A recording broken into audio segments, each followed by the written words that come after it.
Good afternoon. It's always a pleasure to be here, to be coming back to the Amazon, especially Belem. I would like here to thank the presence of illustrious guests who are here with us today. The Governor of Pará, Elder Barbalho, and several ministers from the Amazon countries who are present here, and especially Secretary of the Department of the Treasury of the United States, Janet Yellen.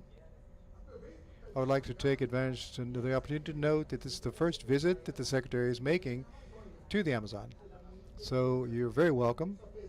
Your presence here is an illustration of the relevance that the U.S. Treasury Department gives to the Amazon region and to sustainable development. I would like to thank also the representatives of civil society, traditional peoples here, of all those present, business leaders as well who are here. It is an honor to have the presence of all of you. Today is a special day to celebrate the achievements and at the same time announce new things with the purpose of generating impacts on scale for actions that we have in the Amazon. A year ago, here, we announced this in this beautiful city, our desire to contribute to the projects for the forest, for the projects for people, projects for economy, the communities in the region. And we took this initiative of the Amazon Forever. In a short time, 1 year, we gave an idea, and we've had lots of concrete results. We've had an impact on a scale so far. We have that. We are proud to have built together with all of you here a true platform, a platform that connects the needs but also the opportunities in the region with donors, governments,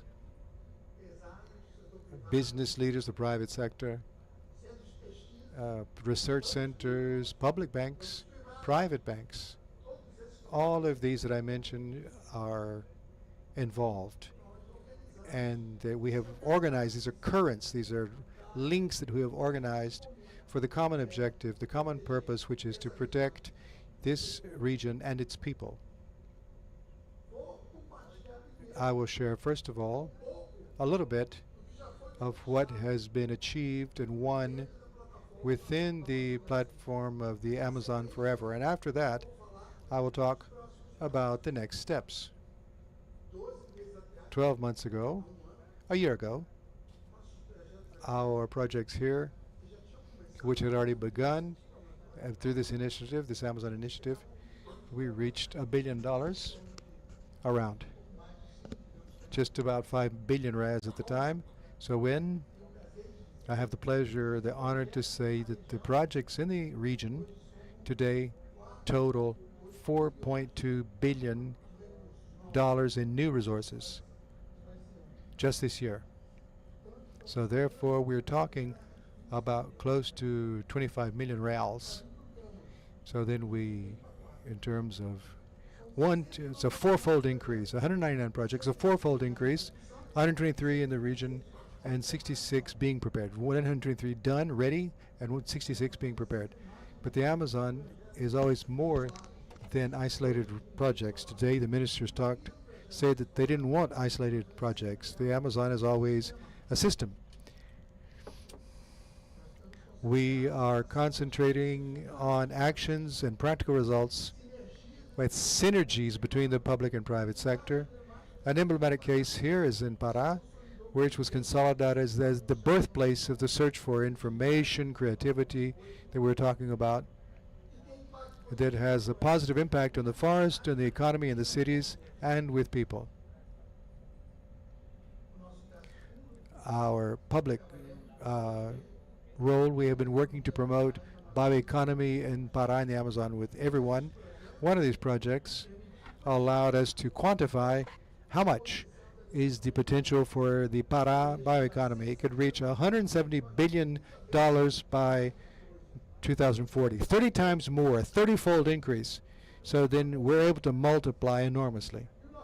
And our private sector, BidInvest, is working to, IDB Invest is working to make this into reality. There's been a short while ago that we made a contribution of $200 million in sustainable bonuses this month. 200 million for purchase of these bonds that come here, these bonds. These bonds were issued by Antoine and Company, which IDB Invest helped bioingredients from the Amazon. In other words, on the one hand, we work with the public sector. On the other hand, we work with the private sector so that we have the conditions. We believe that the private sector in this region has a crucial role in this ecological transition for the conservation and for recovery of the forest. And IDB Invest, we already had this public unit, the Amazon unit, and IDB Invest will have people dedicated to the Amazon as well. So in the month of July, we had the first time in the Amazon in Manaus. In June, we had the Sustainability Week. So we had about 10,000 people came, or 1,000 people in present, 10,000 digitally. 90% of them, it was the first time they were in the Amazon region. This mobilization is a sample of the interest that we have today for the region, and the vocation of IDB is exactly to do this. It's to bring people to be the bridge between the rest of the world and the Amazon region. We have to work in harmony, the companies with the governments, as we do with Governor Barbalho, who has been a partner with IDB in this search for sustainability. But a partner is also the federal government. They're also partners. We have brought in resources of $5.4 billion for EcoInvest Brazil, which is our project to allow the exchange rate. In other words, exchange protection for investors who come and have these situations of the Ministry of the Environment and Minister Marina were here and sharing this with us today. Why?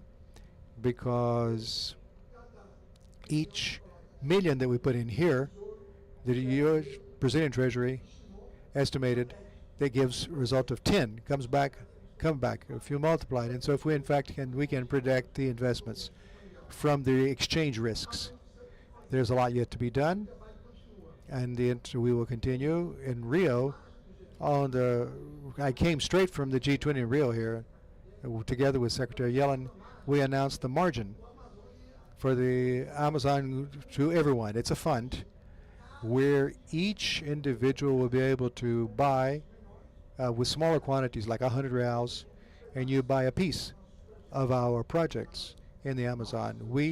I say, IDB, BNDES, Bank of Brazil, and also the Caixa Bank, the savings bank. So together we do this ETER, and each one of them can buy a piece of the future in the Amazon. We're democratizing the assistance. We're democratizing our contributions to the region. And I would like to announce also that we will start to work not only in funding, but also the projects that will use the funding. We're calling these projects Capacitate to Impact. Is to generate knowledge, technical knowledge, capacity building of the 8 countries in the Amazon to be able to generate new projects. COP30 is very important. It is a challenge, it is an opportunity, and it will be here in Belem. IDB is committed to support the state, Brazil and the Amazon, to take advantage of this opportunity. With the Amazon Forever, I'd like to take advantage of the fact that we are presiding the banks for the multilateral development banks. There are several development banks, and the IDB is the president now. We want to use the presidency to also disseminate, get the word out at COP30 with some goals, joint goals together with the banks. Nature banks, biodiversity goals. We could even call this Belem alignment. We could call this the alignment because the nature and biodiversity. The Belem alignment. I'd like to conclude by saying that working for the forest and for nature, for biodiversity, for the climate, is working for people in the region, but it's also for people in the rest of the planet. Thank you very much.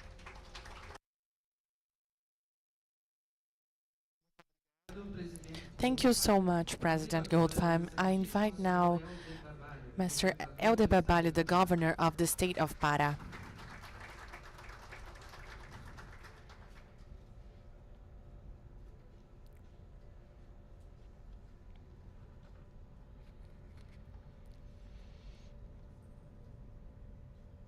Good afternoon, everyone. Ladies and gentlemen, I would like to say my words to the President of the Inter-American Bank for Development, Mr. Ilan Goldfajn, Ms. Secretary of the U.S. Treasury, Ms.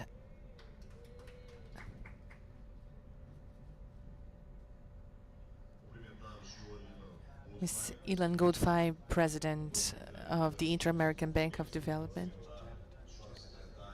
Secretary Janet Yellen, Secretary of the Treasury of the United States.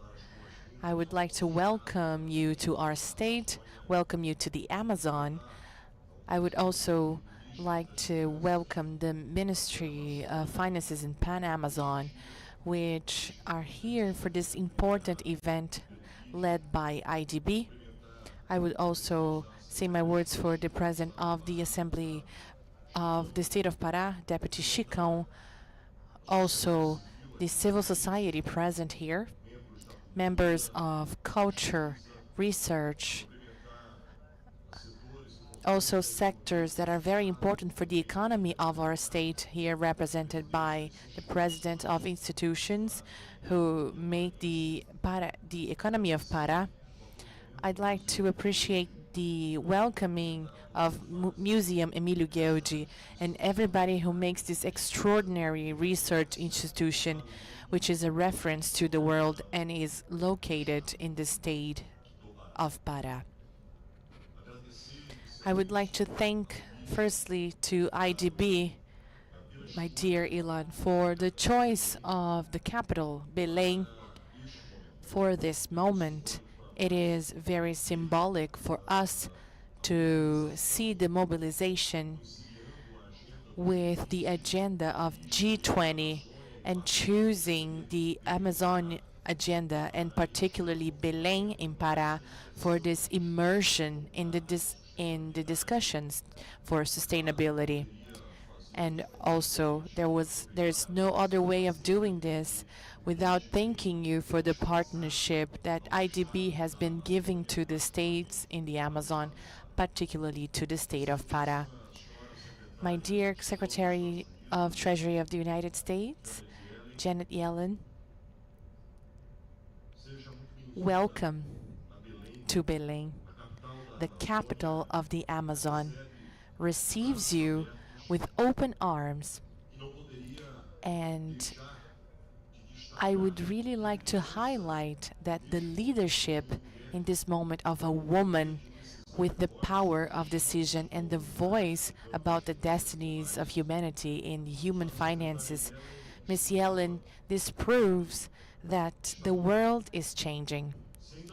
If it hasn't changed that much, the way we want, in fact, is that the look today is different from the look from the past. Nature is feminine by definition. We call it Mother Nature.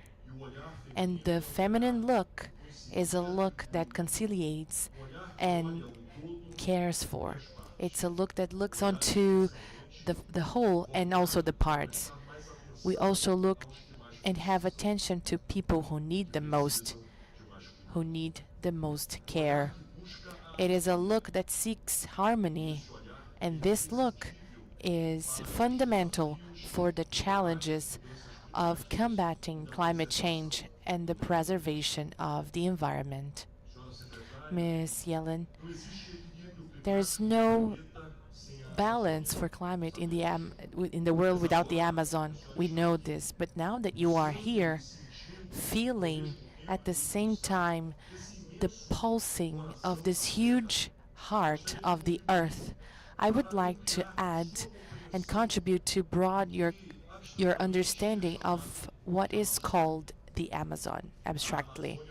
The Amazon as a whole, considering all the countries that it is through, would be the seventh country in the world in area if it was a country, with 6.7 million square kilometers, more than 2 times the territory of India, only of forest and untouched rivers, and that we have to keep for the future of humanity. For us to understand the how big the forest is, the area that the Brazilian Amazon is located is equivalent to the sum of the four biggest American states: Texas, California, Montana, New Mexico, and also the total of 13 other states of our big brother in the north: Wisconsin, Georgia, Illinois, Iowa, New York, your home state, North Carolina, Arkansas, Alabama, Louisiana, Mississippi, Pennsylvania, Ohio, and Virginia. And this only in Brazil, Miss Yellen. So if we take into consideration the people who live in Brazilian Amazon, about 30 million people, this country called Amazon, it is equivalent to 3 times the population of Sweden or Greece or our brother, the state or country that we came from, Portugal. Ladies and gentlemen, I do this analogy so that we have a perspective even more broad from the real importance and urgent of this Amazon Forever Forum to advance in the agenda of environmental preservation and the facing of the climate urgencies with imperatives for the survival of humanity. It is essential for the role of the organizations, the international organizations, the regional mechanisms of coordination, and national governments and undernational governments to advance in the agenda of the negationism fighting with the political spectrum in the world. It is essential to preserve the Amazon as a sustainable development and social justice for the people in the Amazon and for the whole country. We must learn with nature and inspire in nature to create an ecosystem, a financial ecosystem internationally, able to be at the same time sustainable from the economic point of view and sustainable from the environmental point of view. We have to learn that we have never been so close to this. The world needs to reach the goals of decarbonization, of energetic transition, and the preservation of the living forest through many instruments, like the instruments of the environmental compensation and the social bioeconomy. Solutions that unite the Silicon Valley to the Amazon, that unite the ostrich to the original peoples. Now, not as a distant reality, but is a reality that we are having now. And thanks to economic solutions and finance and social and also environmental, which continuously have been designed and put in practice from encounters and moments like this occurring in Belem. The institutions in institutions and financing for the conservation of the environment, and more than recognized, we have now to go for actions that are broad and transforming. The financing of governments with cooperation for the government and for development and for the energetic transition, for the preservation of the environment, and also for fighting climate change, we have a variable that is crucial for this equation. I would like to highlight that here in Pará, we are doing our role, we're playing our part. I announce here in first-hand the preliminary data of the deforestation from the data system from the National Institute for National Research, INPE. We have verified that the state of Pará shows a perspective of reduction in the recovered area by deforestation of about 40% when we compare with the former year in 2023. Besides that, up until the closure of the calendar of 2024, the system of monitoring for satellite projects, also from INPE, in July 31st of 2024, we hope to have a reduction of the annual rate of deforestation that is superior than what we identified last year, which was 21%. We are, therefore, reducing and combating the Amazon deforestation. The initiatives in the state of Pará and the actions fighting the deforestation in the development of projects of bioeconomy and creative economy in the support of agriculture, the green pecuary, and the production with value added to the products. They are real interventions where what the results are promising, and they only show us that this is the only direction to be followed. We have to do more, do better, and do for more people. The Amazon is indeed a vast green enormity in our country, in our planet, but it's also an ocean of human beings that need to have a better life option than the old and ancient, and the only option of living from devastation. It is the harmony with nature, the preservation and sustainability here that the whole world literally can breathe and be relieved. This goes through the value of the original peoples and the traditional communities, the infrastructure improvement, and also the sustainable urban development, but for the strengthening of the research centers and technology and innovation centers. And it will go through, undoubtedly, by COP30 in Belem, the conference of the Convention of the United Nations about climate change in November next year, for which everyone is invited here.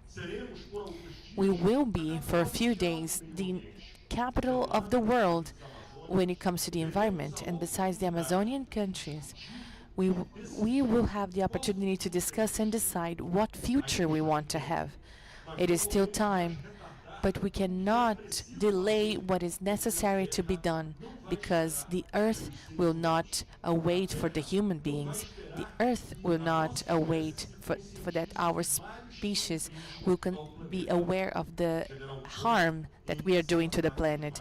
We will get to a point where it's going to be too late. Here, respectfully and personally, I will speak to you, Ms. Janet Yellen, and my appeal is that the United States, with their role of biggest nation, of the biggest democracy in the world, engage directly and takes the responsibility to lead the financing that are necessary and the models of the international world to allow the fight against the climate change, energetic transition, and the priority of the world with zero emissions. And for that, the solution goes through a relevant and history moment in the Amazon, because investing here is investing in the future of the whole humanity, of all continents, of all the planet.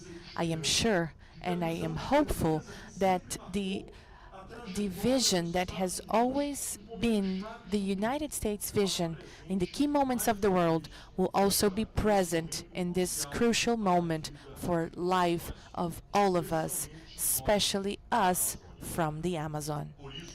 This is why your presence here, Ms. Secretary, is a historic fact, and we hope that this is the seed of a huge transformation of desperately the planet needs, the Amazon also needs, and the United States have everything to once again conduct with their example, the defense of the correct and right principles. As a guardian of the treasury of the biggest economic power in the world, I would like to sensitize you to become also a guardian of the biggest treasure of the world, the Amazon. So now, thanking everybody among a world with so much war, famine, and inequalities, this is a day and a place where leaders of the great responsibility in the world are having a lesson that can be ambitious, too ambitious, but it's less ambitious than urgent to save the planet, to save our future. And now that we have this urgency feeling and responsibility feeling, I really hope the results are the most productive as possible. So what is being done is everything. Thank you so much.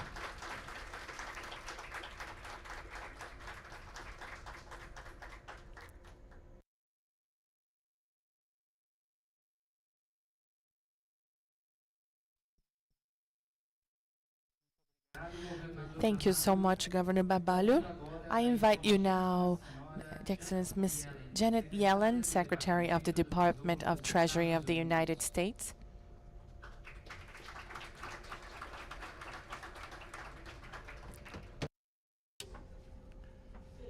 Boa tarde a todos e a todas. Estou muito feliz por estar aqui no Museu Guild com o presidente do Banco Interamericano, o presidente Ilan Goldfajn, governador Helder Barbalho, e por ter passado o dia me envolvendo, me engajando com ministros da região e líderes do BID e também do setor privado. Vi hoje e ao longo da minha semana no Brasil o valor de três aspectos. The Treasury Department's approach to advance the Biden-Harris administration's international climate and nature and biodiversity agenda. First, strengthening relationships with allies and partners. Second, making the international financial architecture work better for countries. And third, harnessing the power of markets. But before I speak about each of these aspects, let me step back. Here in Belem, with the Amazon rainforest close by, the importance of our collective work is palpable, and it's undeniable. Climate change poses a daily and existential threat to individuals, communities, and countries. It harms human health, damages homes and businesses, and strains government budgets. It poses risks across sectors of our economy, from agriculture to infrastructure. And the harsh reality is that the people in countries with fewer resources to prepare and respond often must bear even greater costs.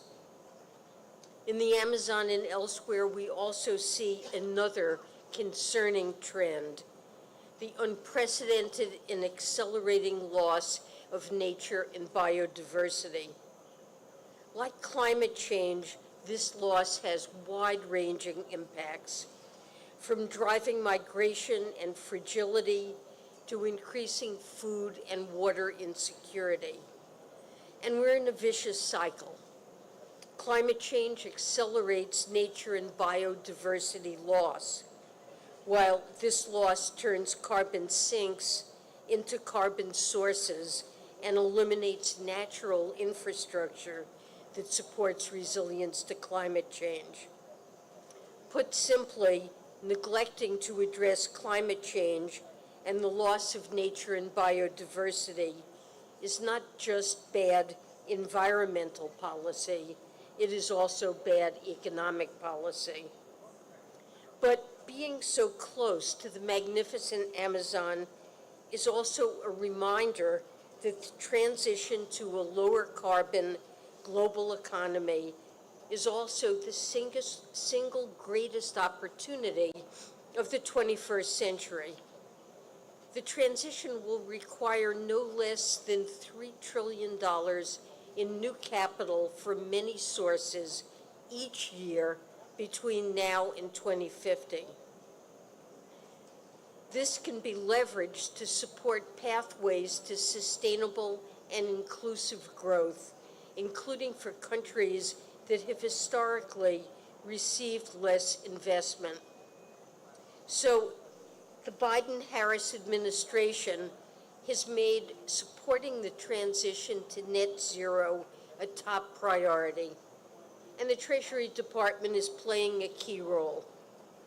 At home, we're implementing the Inflation Reduction Act, the most significant climate legislation in our nation's history.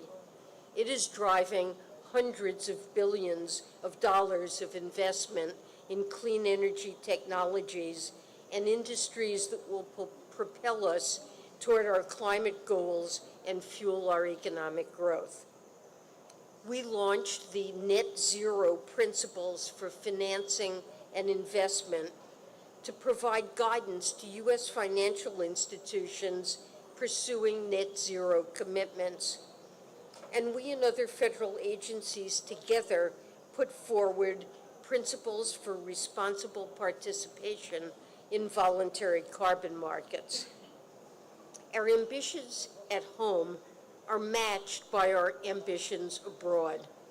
We know that we can only achieve our climate and economic goals, from reducing global emissions to adapting and building resilience, from strengthening markets to bolstering supply chains, if we also lead efforts far beyond our borders. So let me talk about the tools we're using to achieve these goals, starting with strengthening relationships with our allies and partners. Since the start of this administration, President Biden is focused on deepening ties with allies and partners around the world, including to pursue joint work on climate. From South America to Asia, we've advanced initiatives that bring us closer to achieving our climate goals and benefit all of our economies. When I visited an American company's lithium conversion plant in Antofagasta, Chile this spring, I saw firsthand the product of our efforts to bolster critical minerals supply chains. IDB's ongoing work to assess bottlenecks and opportunities will support enhancing competitiveness and attracting investment across America's Partnership for Economic Prosperity countries. We've worked with international partners to launch ambitious Just Energy Transition Partnerships, or JETPs, with Indonesia, South Africa, and Vietnam to accelerate their just transitions and strengthen their economies. We're now seeing financing start to flow to support policy changes and projects.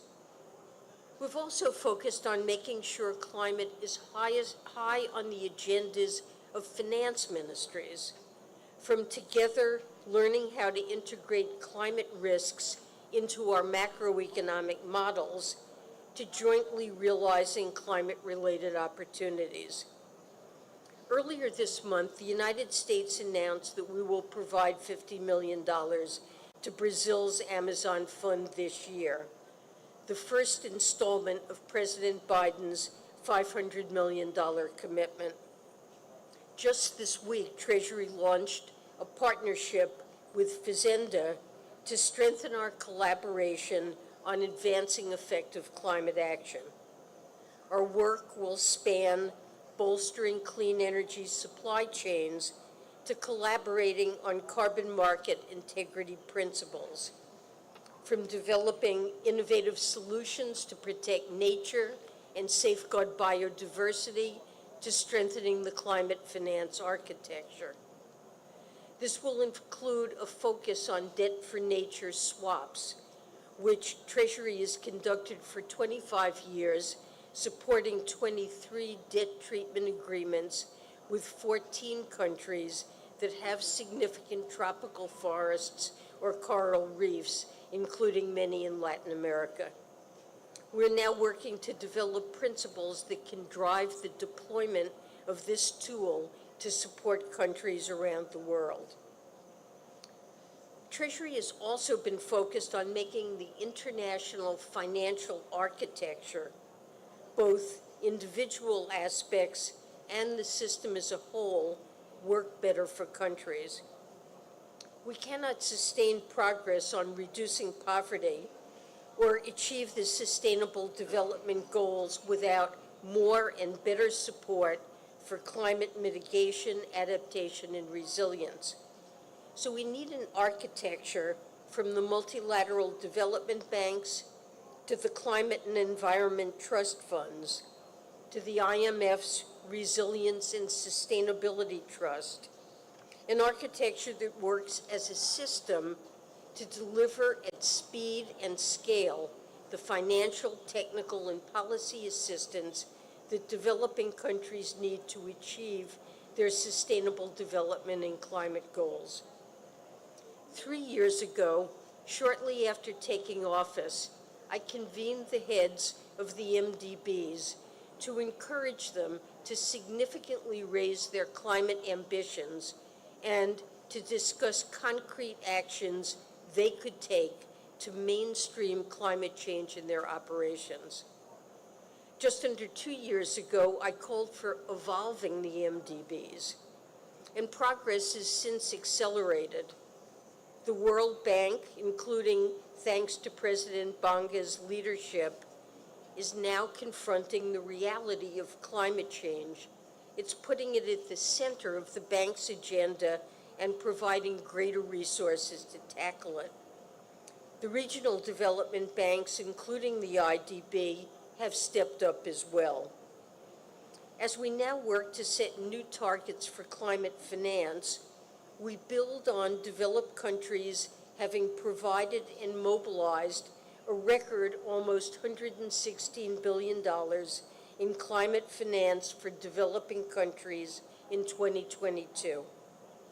40% of this was through the MDBs, which increased their climate finance by more than 20% between 2021 and 2022.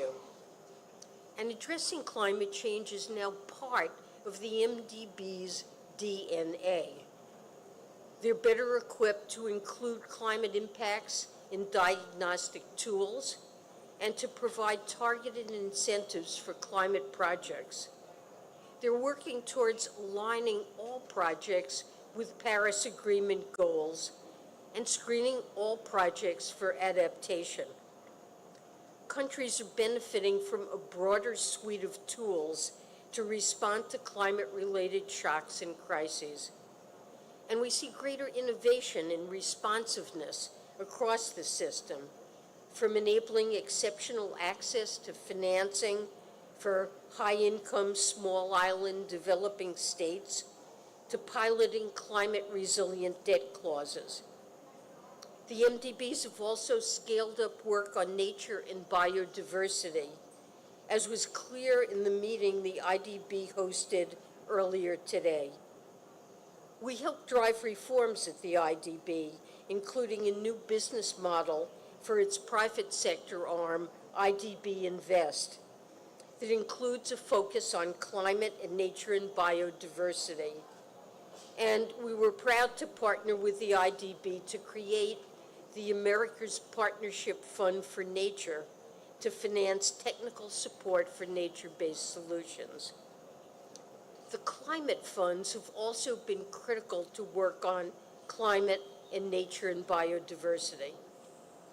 The Global Environment Facility, to which the United States has been a leading contributor from the start, has dedicated billions to conservation as one of many powerful examples. And we've made great strides so that these funds better deliver for recipient countries, from improvements in existing funds such as shortening approval times to operationalizing the new fund for responding to loss and damage. As we look ahead, we'll continue to support work at the MDBs on climate and nature and biodiversity, from developing outcome metrics that drive meaningful results as opposed to just dollars out the door, to pioneering new models for investing in ecosystems. At the climate funds, we're encouraged by the action plan the funds themselves are developing, and by the review of an independent, high-level expert group under Brazil's G20 leadership. We look forward to supporting next steps to make these funds more efficient, effective, and accessible to developing countries. And we'll continue to insist that investments in climate and nature and biodiversity, like all investments, reflect strong environmental and social safeguards and respect indigenous peoples' way of life and expertise. I'll end by emphasizing a third key aspect of our approach, which is our commitment to harness the power of markets to advance the climate transition and to capitalize on massive economic opportunities. As we implement the Inflation Reduction Act and see a boom in private sector investment in clean energy industries across the United States, American companies are also pursuing global opportunities. Here in Brazil, Amazon and Microsoft are making significant investments in renewable energy, such as solar and wind, and supporting forest restoration, among many other examples across the region. We're focused on supporting private sector engagement through strengthening our relationships with allies and partners as the new Fazenda Treasury partnership prioritizes crowding in more private investment to finance climate transitions. And private capital mobilization has been part of our agenda at the MDBs and climate funds. The World Bank is designing a new securitization platform geared toward institutional investors who control trillions in assets globally, and launched a new platform expected to triple guarantee issuances to $20 billion per year by 2030, enabling lower cost, longer duration private financing flows. The climate investment funds have developed a capital markets mechanism. We've also started new initiatives. In 2022, President Biden and G7 leaders launched the Partnership for Global Infrastructure and Investment, which has funded and mobilized tens of billions in investments, including in renewable energy access. And yesterday, I joined Investor Leadership Network partners to announce a new Emerging Markets Transition Debt Initiative that will increase institutional investors' climate and development-aligned investments in emerging markets. We see, too, that harnessing the power of markets depends not just on supporting a pipeline of opportunities, but on providing guidance that shapes behavior. Building on our work at home on the net zero principles for financing and investment, we're now working through the G20 Sustainable Finance Working Group to develop high-level principles for financial institution and corporate transition plans. And following our principles for responsible participation in voluntary carbon markets, the Fazenda Treasury partnership will include exchanges on carbon market integrity principles to help strengthen these markets across the world's largest financial market, the United States, and the world's carbon sink here in the Amazon.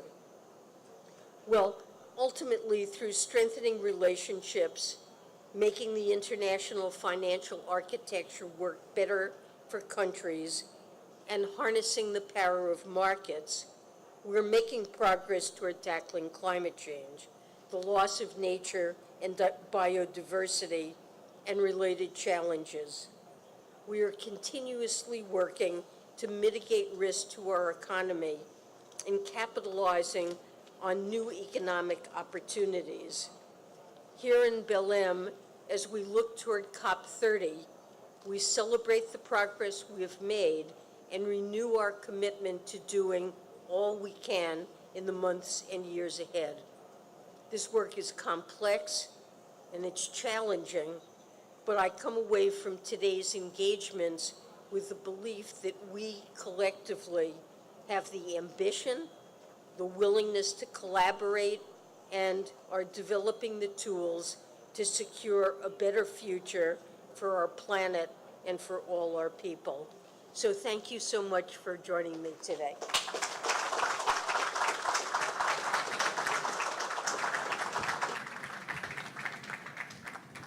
Muito obrigado, senhora secretária Yellen. Thank you, Secretary Ellen. In this way, we conclude this session. We ask for everyone to remain seated. Please remain seated.